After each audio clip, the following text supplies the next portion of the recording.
Yo guys, what's going on here? Welcome back to another video today. See, I'm a bit in a different area again today because I wanted to make it a bit more special, but I wanted to start off by talking about SUVs. SUVs are the fastest body type vehicle on sale today. Over 50% of cars that are being offered by manufacturers are SUVs. And back when I used to start driving back in the early 2000s, hatchbacks were king. Hatchbacks were everything that you all needed, and to be honest, even in today's age, hatchbacks are all you need. You don't need an SUV for 99% of people. For most people, shall we just say, just to be nice. For most people, you don't need it. Unless you live somewhere like this, you might need an SUV for sure.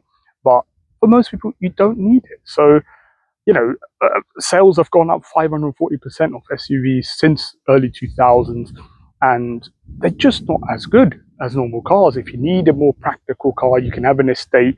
SUVs are big, they're heavy, and with that, they're not as efficient, they're not as fun to drive because of their weight, and they move about in the corners. They're also, harder on maintenance as well, given that they are heavier and bigger, that a lot of the time, the suspension suffers a lot. So you're always wondering whether you've done the right thing in terms of suspensions. So, it's pointless for most people, So naturally, what I've gone and done is I've gone and bought the most unreliable one you can find.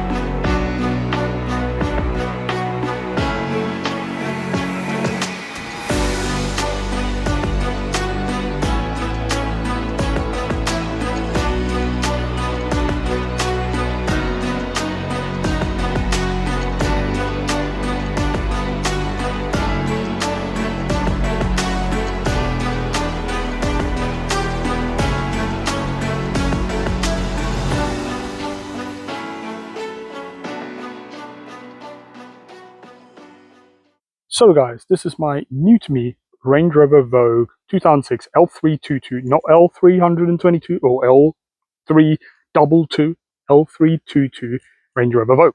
It's got the 4.4 litre V8 petrol, which I'll get into why in a minute. And let me just start off by giving you a little walk around, and then we'll go for a drive, talk about why I've got it, what I've done with my old BMW, and also the price and what it's costing me so far. But showing around the walk around, it looks amazing in this color. This is exactly the color that I wanted. It's called Tonga Green, and it's the one that Harry Metcalf and Jeremy Clarkson own as well, this color. So I think this is by far the best color on there. People have a misconception that the Queen had this one, but she actually had an Epsom green one, which I don't remember if it's before or after this specific the facelift came. So this is what I have at the moment, and from afar, it doesn't look bad, does it? It's really well polished. It's looking good for the time being. But of course, it's a Jaguar Land Rover product, and there will be some issues which I will talk about.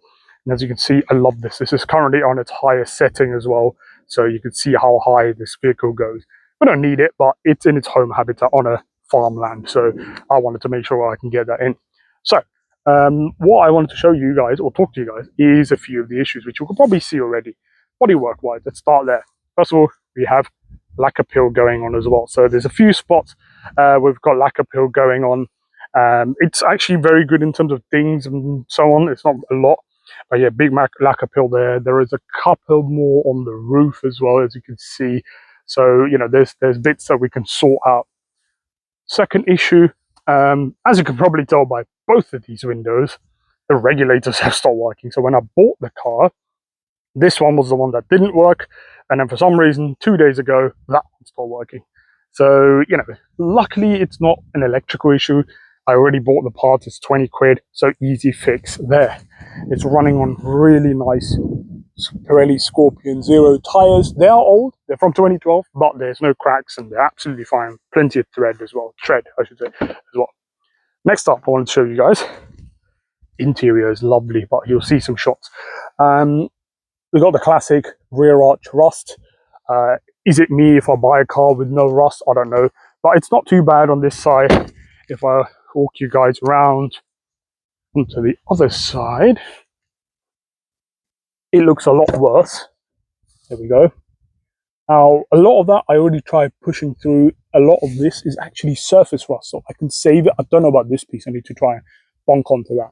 But it is going here. You can see it's going here as well. These were issues that I found before anyway, and I could work on.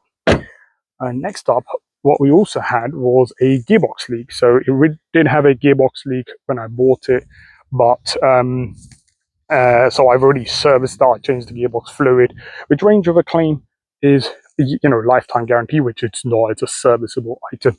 So we've done that. And then another thing I love about this car is, let me just get this open. The brilliant split tailgate. I love this. I've already used it so often. I've already used this car for a lot of actual work purposes as well. When I say work, I mean home renovation purposes. So it's coming super handy. The parcel shelf didn't come with it, so I bought a new one. This is the most, oh, excuse me. This is the heaviest parcel shelf I've ever felt in my life. So that's an interesting one. And then other than that, like I said, a couple of issues. Here is another ding as well. But everything works. All the lights work. I just need to change a light bulb. But what we'll do is we'll go for a drive. Oh, and one other thing after I bought it, it broke, was I can open the door from the inside, but I think the door actuator's gone or the latch has come undone and I can't open it from the outside. So that's a bit of a problem. But other than that, I think these are all minor issues. I think you'll find that I've actually got a bit of a deal on this car, which we'll get into in a moment. But first, why don't we just go for a drive? Let me talk to you about the car a little bit, what's happened to my old car, why I've bought this, and then we'll go from there. So yeah, a little bit of the history of the Range Rover. So this is the Range Rover L322. As I mentioned, it's the third generation of Range Rover, and after the P38 and the Classic and the P38, those were the ones that came before. And from 2002 to 2005, it was owned by BMW. So you found BMW engines in here. So during that time, you had the 4.4 litre M62 V8 that you found in things like the 5.4 Ti, I believe, and some others, or maybe even the X5, I think, for sure. So that's what you had. It was mated to a 5-speed gearbox, 280 horsepower. Then you had the diesel, which was mounted to an M57, the 3 litre straight 6 turbo, which we all know is brilliant. However, that was only producing, I believe, 180 horsepower. I mean, the engine was just not strong enough for the car, and it was mated to a gearbox, a 5-speed GM gearbox, which was made out of cheese, basically. It was absolutely terrible, the gearbox.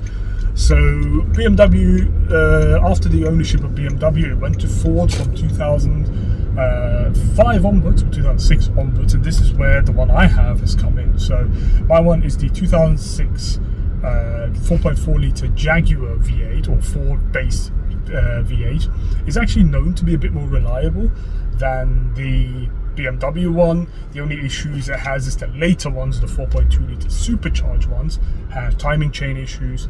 And then there were also the diesels, which are more suited to the car. So there's arguably the best one, which is the 3.6 TDV8, as well as the 4.4 litre TDV8, and that was mated to a 8-speed ZF gearbox. The turbos were slightly different, had a different setup as well, because it's a bit hot in here, because you had a small turbo and a big turbo, so actually was doing above 30 miles per gallon on motorways, which is quite impressive for a car this big.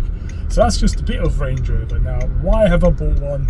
What made me sell the BMW? So speaking of why I've bought one, I've always loved to go anywhere car. To be completely honest, the ones I always imagined are like the Jeep Wrangler and the classic Land Cruiser. Those are the ones that always come to mind. But over the past year and a half, I've always had a knack for the Range Rover. I think YouTube had a lot to do with it. You guys would have seen a lot of YouTube content on that as well. But I've had a knack for a Range Rover, you know, a go anywhere luxury car.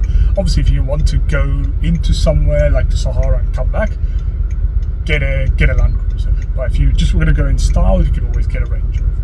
But yeah, so I've just wanted to itch that scratch, or scratch that itch, whichever way you say it. And also the icing on the top of the cake was for me, that is my mum told me that my dad actually really likes Range Rovers, which I had no idea about. So for me, that was a no-brainer in the end to just get myself a Range Rover. And this is the one I wanted. I wanted the Tonga grey, I wanted the cream leather interior, I wanted it to be bright and, you know, airy and just really nice in here. And honestly, it's super nice. I've got double glazing in here at the front. Yeah, so I've got double glazing up in here at the front as well. Super quiet, super refined. Aircon works perfectly. I should maybe put it on so it works perfectly, but my aircon does work perfectly as well. And yeah, it's just a really nice car. It's I know, you know, a cliche from all the car reviews, what they say, but it's a really nice place to be as well, and it's just very, very comfortable as well, obviously being on air suspension.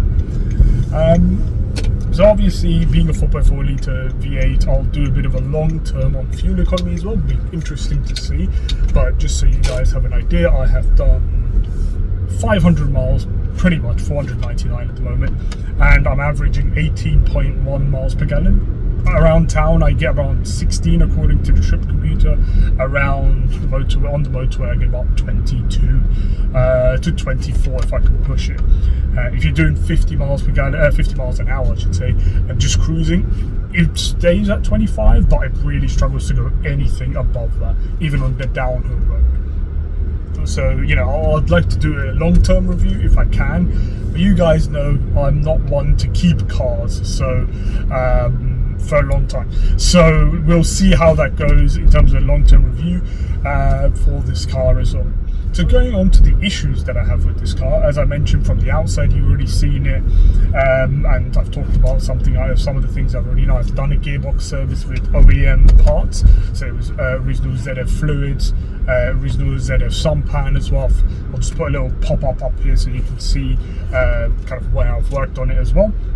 And the other thing that I've done, I've actually fixed now by the time you're seeing this video, is the door. It does open from the inside. The clip just came loose in the inside the door card, so I just had to properly clip it back on, and now it's all working perfectly fine. Now, how much have I spent on the car, and how much did I buy it for? So in terms of repairing stuff, the ZF 6 fluid and the sunpan, it was a full service kit that I got, so it was 7 litres of fluid and the sunpan itself, which is interesting that the gearbox has a plastic sunpan right at the bottom that you just have to switch on. And yeah, that cost me £200. Then I've had to buy 2 new regulators, as when I bought it, only one of them broke, but now both of them are broken. So now I've got to replace both. So I'll be buying those. From what I could see, they were like £20 to £40, depending on getting them used, of course. So I'll be doing that as well.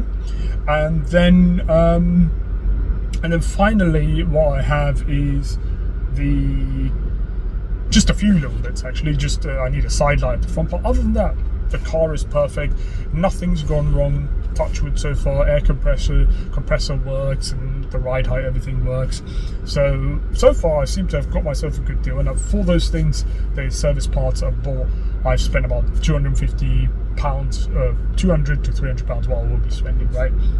And I don't need to do a service because it only had a service done about 700 miles ago, so 1,000 miles ago. It had its spark plugs, brake pads, oil, filters, all done, so I don't need to do any of that. Now, the reason why I have sold my BMW for a nice healthy profit is because I was just not using it, and that's because my wife didn't want to get in it. She wasn't the biggest fan of the BMW, so never really drove it. She found more comfort in her Vauxhall Corsa as well, so just wanted to keep it there. So yeah, that's the reason why I bought it. And I've completely forgot to mention, what did I buy it for? So I bought the car for 1,800 quid, which is an absolute steal, I think, for a 4.4 litre V8, AJ V8, so the Jaguar V8. This also falls into the lower tax bracket as well. I think it must have been registered, I think, early 2006 or late 2005. like really late 2005. So instead of at the time of recording paying 735 odd pounds, I'm paying 430, which I know in today's age is a lot, but when you own cars of this age, you know it's actually quite a decent deal. So yeah, I think we've got ourselves a really good deal here. Like I said, everything works, all the electricals work, so that was my main criteria, to make sure that the car is good, and that was my main criteria for it. The electricals, other things, mechanical things I can fix, and that's another reason why I also wanted a petrol. Obviously ULEZ compliant was key, so I needed to make sure it was ULEZ compliant, but more importantly, kind of fixing costs, which are bound to happen with the Range Rover, are a bit less expensive, shall we say, than the diesels. You know, the diesels have EGR valve issues, they have turbo issues. When those happens, that's a 5-6 grand job, and obviously you're just going to scrap it before you actually fix it. So that's another reason why I went with petrol. So the plans for this car, I would love to keep it long term. I've really liked it more than I thought I would. I thought I would just, you know, keep it like one of my other cars, 2-3 months, and then kind of move on. But I've really fallen for this car. My wife absolutely loves this car as well. So hopefully I can keep this a bit long term, maybe as a second car alongside the Honda Civic project. Yes, there is going to be content coming soon, hopefully, for the Honda Civic, as I do want to get that back on the road, and I do miss driving hard throughout those. And I do miss driving hard. So yes, so that's the plan. What I also want to do with this car is take a green laning and off-roading. That's something I've always wanted to give it a go. There's no point keeping a Range Rover and just driving about in luxury without actually doing anything else. So that's something I will definitely be doing as well, and I will make some videos. I've already found out some of the areas where I can drive about, so that's pretty cool. I live in Surrey, so there's plenty of green laning that we can do. But yeah, other than that, there's not much else to tell. Hopefully I can give you guys a bit of a long-term review of the car itself, see if anything else goes wrong. I've just ticked over 500 miles. See if anything else goes wrong. I'd love to take it on a proper road trip as well. But yeah, so let me know what you guys think of the car. Have I got a good deal on it? 118,000 miles, full service history up to 80,000 miles, so not terrible. It did have a service done. There's no leaks or anything like that, except for the sunpan, which is now fixed, of course. I just really love this car, as you guys can tell. So yeah, let me know what you think of this. As I said, Civic project is going to be coming live soon again. I am working on it, but we might see some Range Rover content as well. And also, apologies if you wanted to sign up for JDM content specifically, or Honda Civic content, and you see other cars on the channel. I'm a car guy. I love all sorts of cars. If I could, I'd even do a little review on my wife's car as well. So which is a Vauxhall Corsa 2020, but no one wants to really see that. But yeah, I just love all cars. I'm sure you all do as well. Why keep ourselves in a box? Just do what you want and drive around what you want. So thank you guys very much for watching. If you have enjoyed this video, make sure you leave a thumbs up on the video. I would really appreciate it. Make sure you subscribe as well. Most of you guys watch the videos but aren't subscribed, and it would really kind of motivate me more than help me to stay consistent with putting content on. It's clear that you guys do enjoy my content. You guys really like the last content that I did from Tokyo, so I really appreciate all the support on that. But thank you guys for watching, and I'll see you all on the next one. Peace.